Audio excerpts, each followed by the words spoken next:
Hi guys, what's up? Okay, so this is a bit of a new thing. I know usually I do vlogs and random videos, like say my reaction video. This video is going to be the first of many reviews for, if you would have seen in the intro to this video, movies, games and graphic novels, because they're the three things that I am into the most. But for my first review, I will be reviewing Joker, written by Brian Azzarello, and the art is by Lee Bermejo. Sorry if I couldn't pronounce their names properly, I just don't know how to pronounce them. Without further ado, let's do this! Okay, so Joker tells the story of... How about I just read you the synopsis on the back here? Joker is getting out of the madhouse, and though he's laughing, he's not happy. While away, his fellow rogues have sliced and diced his chunk of the pie and sold it off for scraps, thinking he was gone.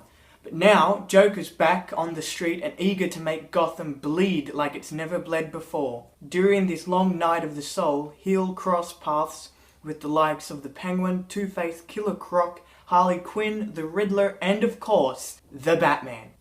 And heaven help them all. Now, the one thing that I was confused about in this book is when I read the synopsis back here, it said he'll cross paths with the likes of the Penguin. I was reading it and wondering when the Penguin was going to come into it, because they said he was on the back. It's a little bit confusing because the Penguin is, in this book, the Penguin is known as someone called Abner, or Abner. It's spelt A-B-N-E-R. When you read this and you come across him, that is the Penguin. The chunk of the pie being sold off for scrap, that is referring to his hold over Gotham. He's gone to Arkham. The time that he's been there, he has sort of lost his power over Gotham. I guess because he had been in Arkham for quite a while. So he's now released from Arkham Asylum and he's out to regain the power that he once had over Gotham City. It's told, this whole story is told through the eyes of one of his men called Johnny Frost. Now the story does focus on the Joker completely, but it's just told through the eyes of another person. So if you're going into this and thinking, oh, it's going to be a scam, it's just going to be all about this Johnny Frost guy. It's not. Now, I will say that the story does go off the Joker just a little bit and focuses on Johnny just a little bit.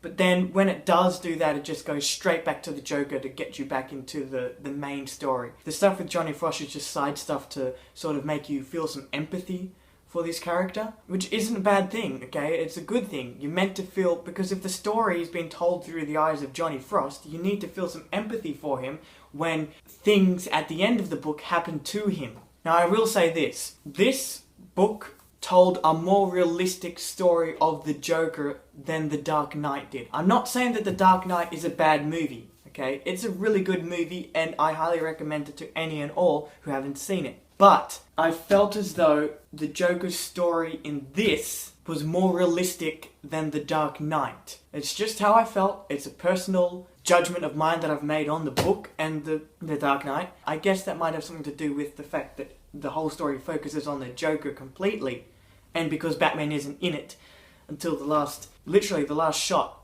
of the book. And I liked the realism. It was very gritty, very dark, and very bloody and gory, which is a thing that I have to bring up. I'm gonna say 15 and over, okay? If you are not 15 and over, do not read this book. If you have kids, do not let them read this book until they are at least 15 years and older. That's just my advice. It doesn't actually say it on the back of the book. There is no age limit to this book. It just says for mature readers only. So I suggest make sure your kids do not get a hold of this book because it will give them nightmares. That's just my advice. Beside that, I really love this book. It's a really good book, very realistic and gritty.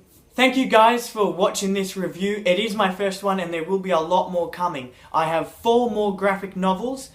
3 of them are Batman and the other one is Civil War. A quick announcement for the Civil War graphic novel that I have. When Captain America Civil War comes out next year, I will be going to see it as soon as it comes out and I will be giving you my review for the movie and the graphic novel as well. So you'll be getting 2 reviews for 2 different things in one. But you can look forward to that. But anyway, please like and comment on this video. Subscribe to my channel for more reviews if you like the reviews. You can also go and look at my vlogs, which I upload weekly. I upload random videos at a random time about a random thing. You can watch those as well. See you guys later.